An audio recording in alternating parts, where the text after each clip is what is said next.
Olá, tudo bem? Nós vamos falar sobre vírus, sobre as características gerais dos vírus. A primeira informação é uma informação muito importante que nós temos, que os vírus são acelulares. O que significa acelular? O prefixo a, ele significa não, e celulares, célula. Então, os vírus, eles não têm células. E se a gente retomar os nossos estudos de microbiologia, a gente vai lembrar que todo ser vivo é formado por célula ou por células, tendo os seres vivos com uma célula só ou seres vivos com várias células. Então, os vírus têm estruturas muito simples, né? Apenas com proteínas e ácidos nucleicos. Esses ácidos nucleicos, eles podem ser tanto DNA, RNA, ou o vírus pode ter tanto DNA quanto RNA, ok?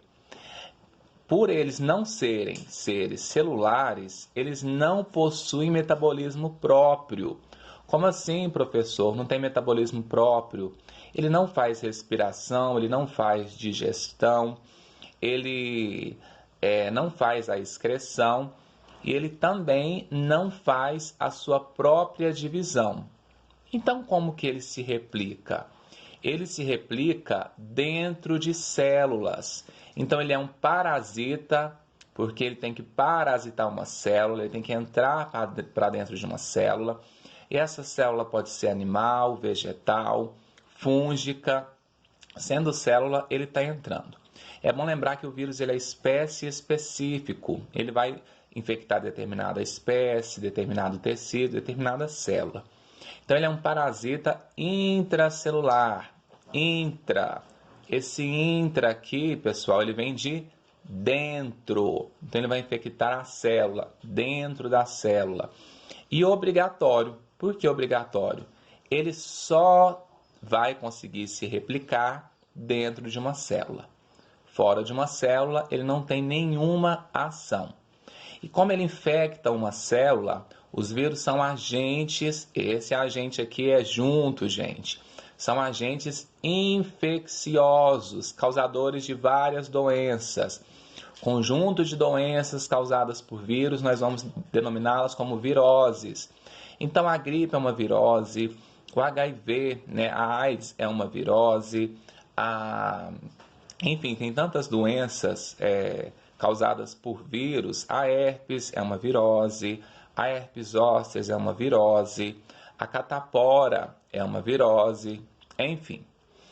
Quando o vírus está fora da célula, ele tem o nome de vírion. Isso cai muito em prova. O vírion ele está fora da célula sem causar nada, porque ele precisa estar dentro da célula para ele causar a doença, tá? Importante ressaltar que os vírus não sofrem ação dos antibióticos, porque antibiótico é para bactéria. Então, os vírus eles vão sofrer a ação dos antivirais. Normalmente, quando a gente está, por exemplo, com uma dengue, a gente vai tomar remédios para aliviar os sintomas da dengue. Ou quando a gente está com uma gripe, a gente vai tomar um remédio para aliviar os sintomas da gripe. O próprio remédio vem escrito, alivia os sintomas da gripe, como febre, congestão nasal. Eles não agem diretamente contra o vírus, porque quem vai fazer isso é o nosso próprio sistema imunitário, nosso próprio sistema imunológico. Os vírus eles podem sofrer mutação, principalmente os vírus de RNA, como o vírus da gripe. Por isso que a gente tem que se vacinar todos os anos contra o vírus da gripe. Ah, professor, mas ano passado eu já peguei gripe. Esse ano eu posso pegar de novo? Pode, porque como é um vírus de RNA, ele tem na sua replicação, ele tem muitos defeitos. Então, ele acaba formando mutações. Essa mutação é boa para o vírus, porque ele evolui, mas é ruim para a gente que o nosso sistema imunológico não tem anticorpos prontos para ele. Então, por isso que a gente tem que vacinar todos os anos contra a gripe.